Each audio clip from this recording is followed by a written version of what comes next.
regreso con ustedes en su programa Libertópolis al mediodía, ahora ya con la compañía de Renny Bake en el segmento del patio de atrás. ¿Qué tal, Renny? ¿Cómo estás? Buenas tardes.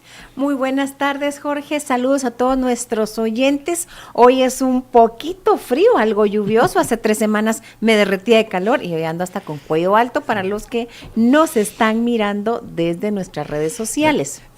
Yo pienso que es el problema de que nos volvemos tan complacientes con tan buen clima que hay siempre en Guatemala, que cualquier cambio ya está uno renegando, y aquí nunca llegamos a las temperaturas que llegan, por ejemplo, en verano en Nueva York, por decirte algo, o en invierno en Nueva York también, y así casi todo el resto. Precisamente ayer estaba hablando con una amiga de Washington y me escribe, yo le digo, le mando una foto que iba manejando, y así como no puedo hablar, solo le mando una foto, vas manejando, sí, aquí está lloviendo. Ay, de veras, me dice, me comienza a mandar mensajes, aquí hay calor, y yo, ok, aquí está lloviendo, le digo. Sí. Pero al final es con lo que hay que vivir, y no es algo así como que... Gracias a Dios está lloviendo. No es algo así como que nunca suceda aquí en Guatemala. Acá hablábamos con Freddy de que nosotros somos de la época cuando a estas cosas se les llamaba temporal y no vaguada monzónica del giro centroamericano. Somos un poco de la vieja escuela, llamamos a las cosas por su nombre y no les buscamos nombres rebuscados. Es un temporal, gracias a Dios está lloviendo, aunque tristemente hay personas que están perdiendo mucho, digamos, sus cosechas o sus casas, pero está lloviendo. En otros países no ha estado lloviendo, y si no, pregúntale a los del DF, o mejor dicho, la Ciudad de México. Ya no se llama DF, ahora es Ciudad de México, desde el 2017 que la Ciudad de México, para los que hablan bien español, porque eso de volarse todos los las y los y él y todo, es una mal utilización del español. Hoy andamos sumamente de profesor Jorge, su ánimo es, vamos a corregir el lenguaje de todos a su alrededor. Pues sí, en la Ciudad de México tenían y siguen teniendo, a pesar que ha estado lloviendo un poco, tienen un problema de sequía, así que gracias a Dios está lloviendo, así que adelante, Jorge. Hoy tenemos 2 grandes temas. Habíamos anunciado en nuestra red social, en X, @Renimarian y @JJLiber de Jorge Jacobs y Renimarian es su servidora, que hoy vamos a hablar de 2 grandes temas, Jorge. Primero, ¿cuáles son las reacciones y nuestra opinión sobre la acción ejecutiva, el anuncio del día de ayer del gobierno de Estados Unidos, del presidente Biden, en relación a migración? Más que todos los beneficiados son latinos. También vamos a hablar rápidamente de cuál es la percepción desde el punto de vista económico de los latinos en Estados Unidos, que básicamente pareciera, por todo lo que está sucediendo y desde las encuestas e incluso la publicidad en español y acciones como la acción ejecutiva del día de ayer del presidente Biden, que está compitiendo para la reelección, que los latinos van a ser claves para esta elección en Estados Unidos. Y después vamos a hablar sobre el feriado del día de hoy en Estados Unidos, Juneteenth, de dónde sale, porque es el nuevo o el último feriado nacional, sus implicaciones, y de último vamos a conversar por qué los productores de aguacates en Guatemala están casi que se están congratulando y están algo así como muy emocionados. ¿Por qué estarán tan interesados en ciertas situaciones que están pasando en Estados Unidos? Jorge, ¿cuál fue tu opinión con el anuncio del día de ayer del presidente Biden relacionado a la acción ejecutiva que establece que aquellas personas indocumentadas que estén casadas con ciudadanos en estadounidenses que lleven más de 10 años en Estados Unidos sean buenas personas, responsables y que hayan pagado sus impuestos, aunque no era algo específico, pero se asume en Estados Unidos, no van a ser deportados y que de una u otra forma les van a comenzar a abrir un camino hacia la legalización? E incluso también aplica a los hijos de estos indocumentados que están casados con ciudadanos estadounidenses, como que los hijastros de ciudadanos estadounidenses que llegaron siendo niños en forma ilegal a Estados Unidos también están siendo beneficiados con esta acción ejecutiva que el día de ayer anunció el gobierno del presidente Biden. Pues a mí me parece por un lado bueno y por otro lado populista. A ver, yo sabía que ibas a decir eso, pero a ver, cuéntalo. O sea, bueno en el sentido de que qué bueno que están permitiendo que las personas que se han casado ya con ciudadanos estadounidenses, pues que puedan regularizar su situación y puedan entrar en el camino para llegar en algún momento a tener residencia y luego ciudadanía, que normalmente sucede así cuando te casas con un estadounidense, pero me imagino que esto se refiere a gente que llegó así... Se pescó un gringo. Indocumentado y luego trató de regularizar la situación a través de casarse con un gringo o una gringa, ¿no? Qué mal pensado eres. No, mira, es que hay ciertas situaciones, por ejemplo, en la legislación actual normal gringa es, tú conoces a un estadounidense, te casas con él y él te pide, esa es la expresión, él te pide, en base, digamos, se casan y si se conocieron en Estados Unidos porque tú estabas legalmente allá, te regresas, o si él te conoce acá, se casan, o ella te conoce acá, se casan y entonces él te pide, llena la documentación, van a una cita al consulado, presentan acta de matrimonio, acta de vacuna del perro, del gato, si es que también se van a llamar al perro o al gato de la mascota. Y pruebas de que realmente se aman. Y que están casados, o sea que no es un matrimonio fake o falso, y les dan permisos de residencia. Entonces ya con ese permiso de residencia, digamos la persona que se casó con el estadounidense se va a Estados Unidos, pasa un proceso, creo que a los 2 años ya puede conseguir trabajo, inicialmente no puede conseguir trabajo, y ya después de 2 años, si el matrimonio se mantiene, como que ya le dan la residencia permanente, y a los 5, si habla inglés y pasa el examen de ciudadanía estadounidense, etcétera, etcétera, le dan residencia y puede pedir también el pasaporte. O sea, se va como residente casado con estadounidense, pero ya a los 5 años puede pedir el pasaporte si pagó sus impuestos, o sea, si ya pasa el examen, en ciudadano, ya se puede convertir en ciudadano. En este caso del anuncio del día de ayer, valga la redundancia, que anunció el gobierno estadounidense, aplica más o menos a 500,000 de personas, la mayor parte de ellos estadounidenses. Por ejemplo, alguien llegó allá, estaba de ilegal, conoció a algún estadounidense y se casaron.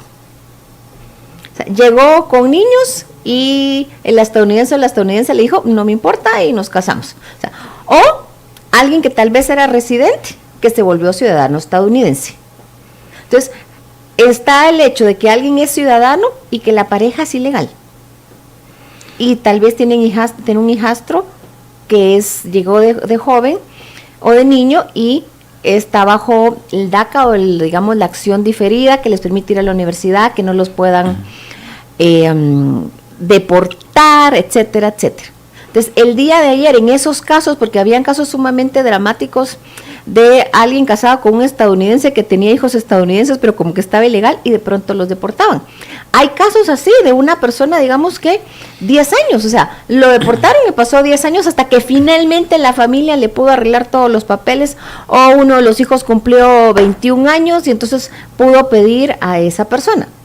Entonces, ayer cuando hacen ese anuncio, están beneficiando, se calcula a 500,000 de personas. Si tú calculas 4 personas por cada familia, estás hablando de matrimonios, estás hablando de potencialmente el ilegal no vota, supuestamente, pero sí el estadounidense. ¿Por quién crees que va a votar? Obviamente, bueno. Yo creo que es lo que están un poco jugando, o sea, están apostando a ese juego. Y esa es la parte a que yo me refería con la parte populista, que básicamente, o sea, lo están haciendo no necesariamente porque, ay, sí, pobrecitos estas personas, antes de que los deporten los vamos a regularizar, sino porque están viendo el interés de que tal vez con eso logran cachar algunos cuantos cientos de miles de votos más. Mira, yo no sabría decirte, o sea, solo te estoy haciendo como la situación, el contexto que pudieran estar pensando. Estamos en año electoral. Hicieron este anuncio que había muchas quejas. Como dice el dicho mexicano que menciona bastante María Dolores, que estos no dan pies sin guaracha. Pues básicamente ayer, muy probablemente, coquetearon con 500,000 de votos potenciales en Estados Unidos, porque por cada persona beneficiada que estaba ilegal está casada con un ciudadano estadounidense, o sea, para que miremos un poco la lógica. Podemos ser mal pensados porque el momento en que lo anuncian es un año electoral, pero hay que recordar, Jorge, que cada voto va a contar en estas elecciones, y la verdad yo te diría, desde el punto de vista de la parte humana, qué pena que no lo hicieron antes, porque hay muchas historias dramáticas, por ejemplo, de jóvenes que estaban sujetos al DACA, que les habían llegado de niños los papás indocumentados, el muchacho protegido o la muchacha protegido por DACA, vienen y deportaron a los papás, y se quedó solo en la casa, y obviamente ya no pudo ir a la universidad, o no pudo ir ella a la universidad, o situaciones, por ejemplo, dramáticas de alguien llegó con un niño pequeño, se casó con un ciudadano estadounidense, tuvieron hijos, deportan a la mamá, y hasta que no arreglaron el muchacho o la hija nacida en Estados Unidos, cumple 21 años, no pudo comenzar el trámite de pedir a la mamá que estaba en México. O sea, son esas situaciones muy dolorosas desde el punto de vista humano, y pareciera que de una u otra forma están buscando soluciones para distintos casos. Tal vez no pueden darle soluciones a los 12 millones de ilegales que hay en Estados Unidos, pero en estos casos que son como que muy claros, está casado con estadounidense, tiene hijos estadounidenses o con DACA, probablemente tienen hijos estadounidenses, no todos, es obvio que ahí ha hecho más que raíces, y obviamente piden ciertos requisitos, y ahí les están dando como una forma de seguridad y un camino de una u otra forma, que era la discusión que había ayer en ciertos chats, si eso iba a ser un camino, no solamente a asegurarse que no los van a deportar, sino también a que puedan sacar la residencia y que puedan convertirse en ciudadanos estadounidenses. Es un poco la discusión que había el día de ayer en distintos medios de comunicación, en distintos chats, de bueno, ¿y cuál es lo siguiente? Y luego, Jorge, la realidad es que una cosa es que les estés dando la posibilidad a este 500,000 de personas de asegurarse que no los van a deportar casados con estadounidenses, pero de acuerdo a algunas encuestas, ahorita voy a medio mencionar algo del país.com, a más de la mitad de los latinos en Estados Unidos les preocupa no poder pagar el alquiler o la hipoteca cada mes, ya que la vivienda y la inflación pasan una fuerte factura a la comunidad hispana, que siente que tienen falta de ingresos. Entonces, por un lado, les está dando el tema de tranquilidad de que no van a deportar a sus parejas que están indocumentados a 500,000 de estadounidenses. Pero por el otro, muchos de estos, yo calculo que los casos de los que están estadounidense casado con ilegal, creo que el 90% son latinos, porque al final el 90-95% de los ilegales en Estados Unidos son de origen latino, por la cercanía. Y por el otro lado, la gran pregunta... Y decreciendo, porque ahora están subiendo los de otros lugares. Y la gran pregunta, así es. Y la gran pregunta, Jorge, es que si eso va a ser suficiente para la parte de atracción de votos, porque una cosa es la parte legal y la otra parte es el bolsillo, como había dicho, como le dijo Clinton a Bush padre, es la economía, estúpido, esa es la frase más famosa de la campaña de 1992, si no mal recuerdo. Y ahí, es la frase más famosa de Clinton. Yo estaba intentando ser muy educada. Yo pensé que era la frase más famosa. No, yo no conozco a la señorita Levinsky, pero bueno. Pero bueno, regresando al tema, la parte de la economía va a pesar. Hay dos temas grandes en las elecciones en Estados Unidos: la parte económica, la inflación, y la parte de migración ilegal, y sobre eso va a girar. Entonces, ya Jorge, ya platicamos de este tema que lo habíamos anunciado. El siguiente es ¿qué es Yunetin? Porque Jorge me va a matar si no podemos conversar por qué es que los productores de aguacate de Guatemala están frotándose las manos. Rápidamente, Yunetin, que es el feriado del día de hoy en Estados Unidos, es el último feriado que han puesto a nivel federal, y lo establecieron para de una u otra forma celebrar la herencia africano-americana. Hay que recordar que la guerra civil entre el norte y el sur giró alrededor del tema de la esclavitud y el derecho de todas las personas, no importase su color, a ser libres y no tener un amo. La guerra civil la ganan en 1863, el norte se establece la abolición de la esclavitud, pero hubieron ciertos lugares, Jorge, que hasta 1865, el 19 de julio, por parte de Texas, se supo que eran libres. O sea, pasaron como un año y pico de ya habían abolido la esclavitud en Estados Unidos, pero no se habían enterado. Entonces, esa es la celebración. Esta es una celebración de Juneteenth, que estos grupos de personas en Texas afrodescendientes tenían su propia celebración, y esa fue creciendo y comenzó la celebración del fin de la esclavitud en distintas partes de Estados Unidos, y comenzaron a utilizar como el 19 de junio o Juneteenth, que fue el día que se enteraron de que ya habían abolido la esclavitud en 1865 en ciertos lugares. Entonces comenzaron a celebrarlo en distintos lados en Estados Unidos hasta que se volvió feriado oficial hace poco. ¿Qué fue ahorita durante la administración de Biden? Para su referencia, el Juneteenth viene de June 19, entonces como los gringos son especialistas en hacer apócopes, o sea, acortar así de acortar las palabras, entonces no mam por decir madam, no mam, o sea, entonces lo acortaron a Juneteenth, sería en inglés, pero es básicamente el 19, se refiere al 19 de junio.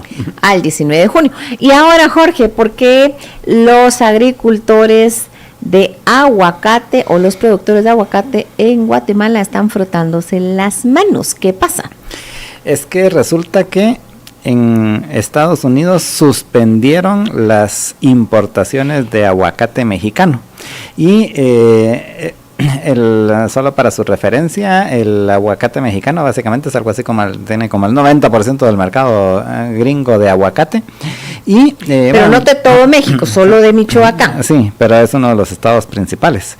Y esto se debe básicamente a que llegaron 2 inspectores del USDA, del Departamento de Agricultura de Estados Unidos, del MAGA gringo, llegaron ahí al estado de Michoacán, en México, a supervisar algunas plantaciones de aguacate, y resulta que un grupo de comuneros los retuvieron y los golpearon. O sea, básicamente algo similar a lo que sucede aquí, básicamente los secuestraron. Pero no contra funcionarios gringos, o sea, básicamente estaban estos supervisores del Departamento de Agricultura de Estados Unidos, llegan a este estado, Michoacán, que es sumamente complicado por temas de narcotráfico e inseguridad, y también hay producción de aguacate.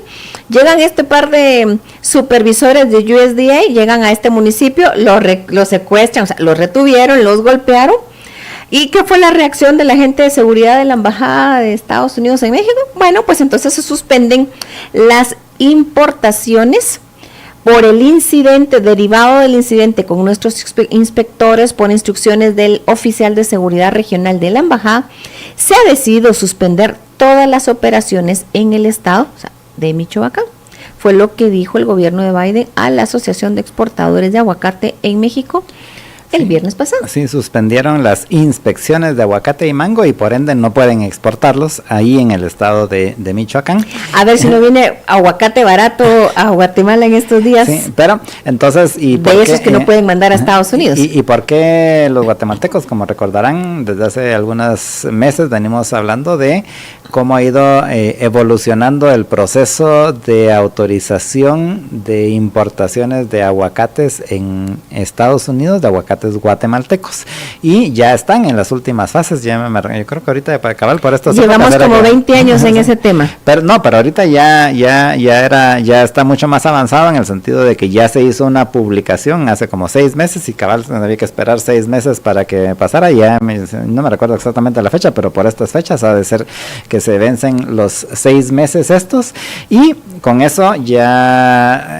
se abre paso para que más adelante, o sea, tienen que traer algunas otras autorizaciones, pero que ya puedan ingresar los aguacates guatemaltecos a Estados Unidos. Y si algunos estados, ahorita por lo menos Michoacán, y de ver cuánto dura esto, pues va a haber más posibilidades de que puedan vender los aguacates chapines en Estados Unidos. Así que esa es la noticia, y ya se nos acabó el tiempo.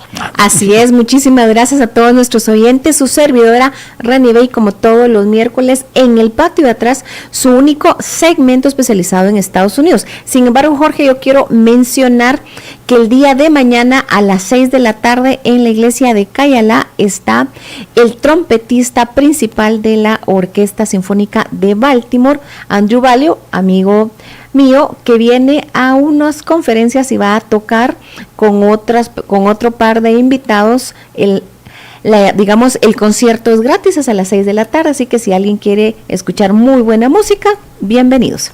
Así es, eso es mañana a las 6 de la tarde en la iglesia de Cayala.